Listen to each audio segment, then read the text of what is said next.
Hello and welcome to Race for the White House, a show where we get you the latest from US election.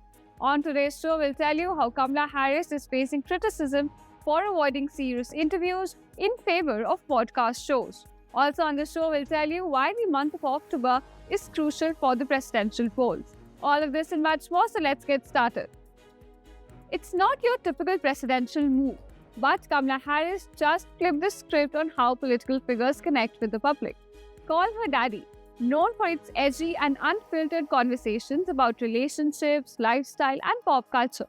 Now, this might seem like an odd choice for a politician vying for the nation's highest office. But for Harris, this appearance may be part of a larger strategy to reach to younger voters and influence their mind. Still, the timing has left many wondering if the vice president is prioritizing image or addressing key policy issues. In the weeks leading up to this appearance, Harris had notably skipped several opportunities for in-depth interviews. Many were expecting her to address the economy, inflation, healthcare reforms, and her administration's handling of the border crisis. Instead, she joined Call Her Daddy host Alex Cooper for a more intimate chat. Now, for critics, this podcast episode represents a missed opportunity for Harris, an opportunity to prove her leadership skills and answer questions that voters want clarity on as they head to the poll. But many say this was a safe spot for Harris. Critics say that Harris wants the soft focus to continue till November 5th. And many might agree that this strategy has turned out well for the sitting VP. Meanwhile, Republicans have dismissed the podcast, saying they've never even heard of it. You should know that Alex Cooper has a massive fan base, and according to Edison Research, this podcast show is the fourth most listened podcast in the country. Now, Harris's media team, however, sees it differently. Supporters of the vice president say that this move is designed to resonate with younger voters, especially millennials and Gen Z, who have shown a growing interest in alternative media and digital platforms. Now, with podcasting becoming a dominant force in today's media landscape, Harris's appearance on Call Her Daddy may actually be a part of savvy, long-term strategy to appeal to these younger demographic groups. Now, in a political climate that's increasingly shaped by viral moments and social media trends, connecting with young voters is critical for any campaign. And the Harris camp is aiming to build a bridge between traditional political platforms and the more informal digital spaces, the space where younger voters spend their time. But the optics of Harris appearing on a podcast known for its irreverent tone has left many questioning whether this strategy risks alienating older or more traditional voters. Now, the voters who may view this as an unserious approach during a high-stakes election season. So, with the Biden-Harris administration under constant scrutiny, especially from the Republican opposition, this podcast appearance may open the door for fresh criticism. So, in today's political climate, where attention spans are short and viral moments are everything, perhaps Call Her Daddy is the perfect platform for someone looking to score some points with younger voters. After all, who needs 60 minutes when you've got 1 million Instagram followers ready to hit the like button? As the US presidential election draws closer, there's one term you will hear political pundits whispering with bated breath: October surprise. But what exactly is it, and why is it known for shaking up elections at the very last minute? Well, let's break it down for you. In US politics, the October surprise refers to an unexpected and often game-changing event that happens just weeks before voters head to polls in November. Now, these surprises can take many forms: a scandal, a major policy announcement, or even a shocking revelation about a candidate. They are called October surprises because they happen when the race is just nearing its final lap, and often catching candidates, parties, and voters off guard.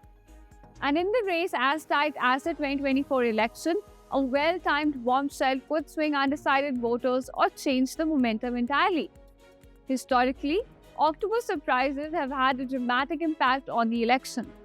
In 2016, just 11 days before the election day, then FBI Director James Comey announced the reopening of the investigation into Hillary Clinton's email scandal, a move that many believe contributed to Donald Trump's victory. In 2000, news of George W. Bush's decades-old DUI arrest broke late in the campaign and caused a last-minute stir among voters. Back in 1980, Ronald Reagan's campaign was also boosted by the continued Iran hostage crisis, and there were speculations that secret negotiations delayed the hostages' release until after the election, damaging President Jimmy Carter's chances. Just to let you know, 53 American diplomats and citizens were held hostage in Iran in the year 1980, and this came after a group of armed Iranian college students belonging to the Muslim student followers of the Imam's line took over the US embassy in Tehran. Now, the hostages were held for 444 days, from November 4, 1979 to their release on January 28, 1981. But it's not just about scandal. Sometimes an October surprise comes in the form of strategic announcements. For example, a sudden economic boost or a major foreign policy victory can also shift the narrative and give the candidate the last-minute edge. The unpredictability of these surprises makes them a potent factor in any election. So what should we expect in this poll? Well, in an already heated political climate, rumors are swirling around about potential bombshells that could be dropped any moment. From investigations into candidates, surprise endorsements, and even last-minute foreign policy moves. Now, both parties are bracing for the possibility that a single event could reshape the entire election landscape. Now, the race between Democrats and Republicans is already razor thin. And in an era of 24/7 news, social media, and viral content, the October surprise is more powerful than ever. It's the moment that could sway undecided voters, ignite a scandal that's impossible to shake, or throw a candidate into the spotlight just days before the people cast their ballots. And now for more in this, we're being joined by our White House correspondent Rohit Sharma from Washington, D.C. Thank you, Rohit, for joining us.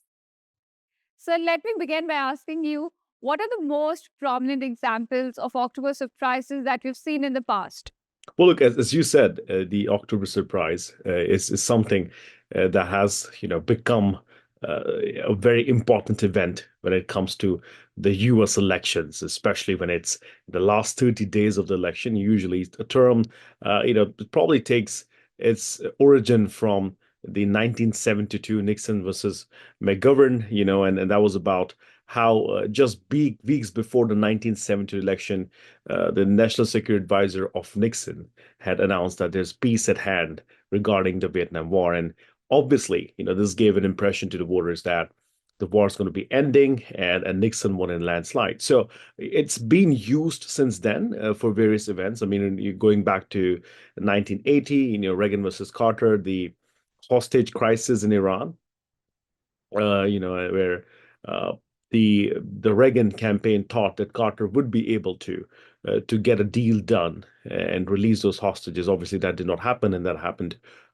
after the elections. It happened on the inauguration day of Ronald Reagan. But again, that term was coined by the campaign of Ronald Reagan during that campaign about being a possible October surprise that could shift the momentum for the incumbent Carter during that time. If you were to draw a parallel between then and now, I think this would be the right parallel, where we've been hearing about these ceasefire that the Biden-Harris administration has been trying to get for some time, especially when it comes down to Israel and Gaza. Now, obviously, there's been an escalation, so there could be something, that could come out that could surprise voters. Remember George W. Bush versus Al Gore in 2000, where George W. Bush's DUI influence, the record was released a week before the election, making his image, damaging his image, and making him very vulnerable towards the end of that election cycle. So we have all these incidents which are called as October surprises. We'll have to wait and watch, what happens now. I mean, we're already 8 days into October now. All right. So who do you think has benefited from it in the past two election cycles? Well, look, when Donald Trump was running in 2016, he got the advantage of James Comey, the FBI director, coming out and saying that the FBI was going to investigate Hillary Clinton for her emails.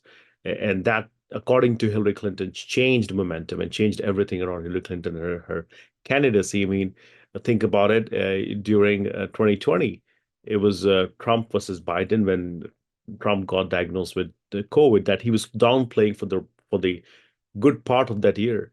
It got to him, and it sort of reinforced negative views about his own approach in tackling COVID. And Joe Biden was very focused with his messaging on COVID-19. So I think Trump's been on both, on one end where he was helped by an October surprise, and also on the receiving end. For Kamala Harris, I think she would want that if there's a surprise, it could help her campaign, as we saw today with polling. She's nationally tied in one of the polls. We did see Jack Smith, submitting new documents in the case against Donald Trump, but we really haven't seen an October surprise where the voters are talking about something. We still have 3 weeks to go, 3.5 weeks to go, I should say. So there could be something we do not know. There could be escalation in West Asia. There could be a peace treaty. There could be a number of things that could come out. But so far, I think both the campaigns are bracing for something like this and are very well prepared, in my opinion, right now to take on the challenge that would come down their way. But again, a surprise is a surprise. Sometimes something comes or lands from the West field, and you can't do anything about it. And okay, my last question for you is, how will the voters react to a late October surprise now? Well, look, voters now, I think those who've started voting and mailing those ballots in are, what we call as the early voters. They know who they're voting for. They usually are your regular, partisan voters. And I think now the campaign is going to move towards those voters who are undecided. And most of them are going to make a decision based on likability, plus the record of Trump versus that of Biden and Harris. And I think we still have a lot of undecided voters who haven't decided who they would vote for. So an October surprise could very well swing their vote, which is what both the campaigns would want. But we honestly do not know what's in store in the next 3.5 weeks. So we're all bracing for that one big October surprise in the 2024 election cycle. All right. Thank you so much, Rohit, for speaking to us. We'll be coming back to you for more updates on US election. Moving on now. So we are used to Elon Musk being bold and outspoken. We live in a world where Musk isn't afraid to tweet whatever comes to his mind. But the world's richest man might be a little uneasy over the results of this presidential poll. In a candid and rather controversial conversations with Tucker Carlson, Musk didn't hold back when discussing the upcoming US election. The duo made some controversial comments about Kamala Harris and Joe Biden. And this candid exchange, which was meant to be humorous, struck a nerve with many who found the comments unsettling, especially given their casual approach to discussing political figures in such a manner. Now, Musk opened the conversation with a provocative statement expressing that nobody is trying to kill Harris because it is pointless, to which Carlson had casually agreed. Now, the banter continued as Musk went on to say that even assassinating Biden would also be pointless. But the bombshell came when he openly declared that fate rests on Donald Trump winning the next election. Almost immediately after Musk posted the video, social media users started reacting to it, with many expressing discomfort over the tone and content of the conversation. Some found the remarks dismissive, even cavalier about the lives of public officials, while others felt it was in poor taste. Now, this is not the first time either Musk or Carlson has stirred up controversy with their commentary.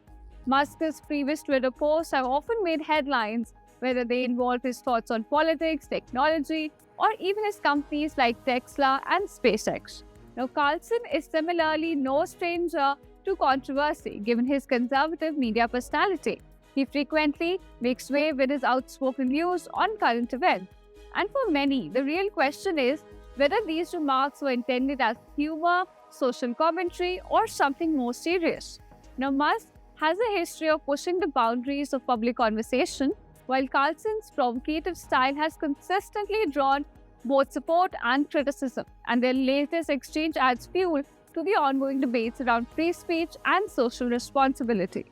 So as Musk continues to use Twitter as his main platform to communicate directly with his followers, His influence is undeniably powerful, and this incident raises questions about the tone and responsibility of public figures, especially when discussing topics as sensitive as the lives of elected officials.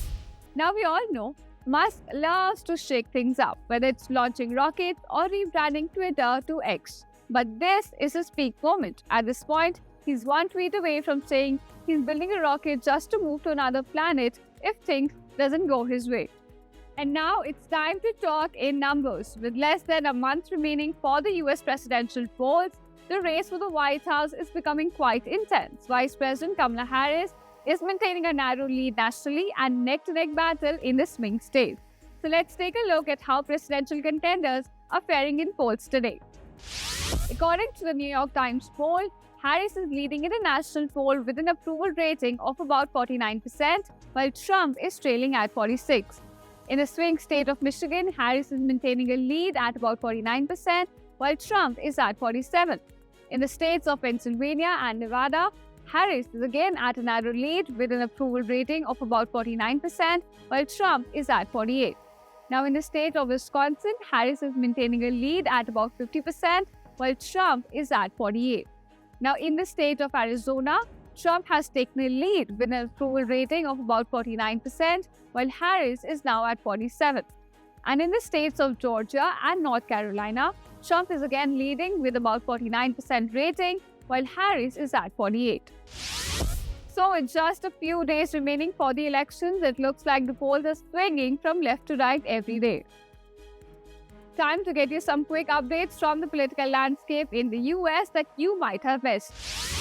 The US Supreme Court has declined to hear a bid by Biden administration urging to allow some emergency abortions in Texas. Now, the Texas law prohibits abortions unless the pregnancy places the woman at risk of death or substantial impairment of a major bodily function. The administration said that Texas' strict abortion law conflicted with the 1986 federal law, the Emergency Medical Treatment and Labor Act, which says that the state requires emergency rooms in hospitals that receive federal money to provide some forms of emergency care.